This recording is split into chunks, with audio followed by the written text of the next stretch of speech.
Hi friends, welcome to our channel. ఈరోజు ఈ వీడియోలో ఎంతో రుచిగా ఉండే సొరకాయ పచ్చడిని ఏ విధంగా తయారు చేసుకోవాలో ఇప్పుడు చూసేద్దామండి.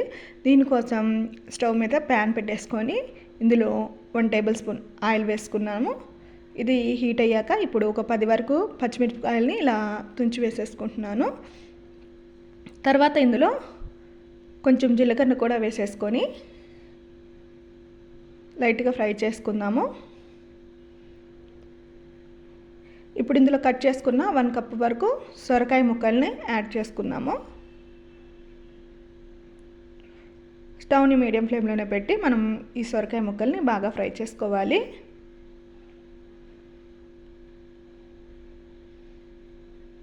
ఇప్పుడు ఇందులో టేస్ట్కి తగ్గట్టుగా సాల్ట్ వేసేసుకుందాము. అలాగే కట్ చేసుకున్న ఒక టమాటాను కూడా వేసేసుకొని కొంచెం పసుపు కూడా వేసుకుందాము.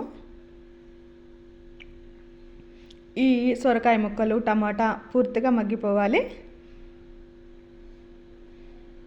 ఇప్పుడు ఇందులో కొంచెం చింతపండును కూడా వేసేసుకోవాలి. దీంతో పాటుగా 2 వెల్లుల్లి రెబ్బలను కూడా వేసేసుకుందాము.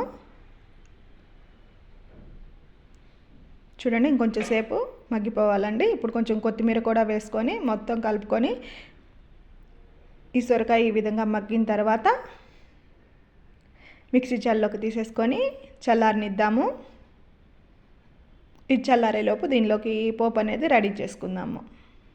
ప్యాన్లో 1 స్పూన్ ఆయిల్ వేసుకొని తర్వాత ఎండుమిర్చిని కూడా తుంచి వేసేసుకోవాలి. అలాగే పోపు గింజలను కూడా వేసేసుకొని కరివేపాకు కొంచెం ఇంగువను కూడా వేసేసుకొని పోపు అనేది రెడీ చేసుకోవాలండి. ఈ పోపు వేగిన తర్వాత స్టవ్ ఆఫ్ చేసేసుకొని ఇప్పుడు మనం ముందుగా మిక్సీ జార్లోకి తీసుకున్న సొరకాయ ముక్కల్ని ఇలా మిక్సీ పట్టేసుకుందాము. మీ దగ్గర రోలు ఉంటే రోట్లోనే చేసుకోండి, ఇంకా టేస్ట్ బాగుంటుంది. చూడండి, ఇలా రెడీ అయిన దాన్ని ఒక బౌల్లోకి తీసేసుకొని మనం రెడీ చేసుకున్న పోపుని దీంట్లో వేసేసుకోవాలి. పోపు అంతా వేసుకొని ఒకసారి కలిపేసుకుంటే ఎంతో రుచిగా ఉండే సొరకాయ పచ్చడి అనేది రెడీ అయిపోతుందండి. ఇది రైస్లోకే కాకుండా ఇడ్లీ దోశల్లో కూడా టేస్ట్ అనేది చాలా బాగుంటుంది. ఒకసారి మీరు కూడా ట్రై చేసి చూడండి. ఇక నా ఛానల్ని ఎవరైనా మొదటిసారిగా చూస్తుంటే please like, share and subscribe to our channel. Thank you for watching.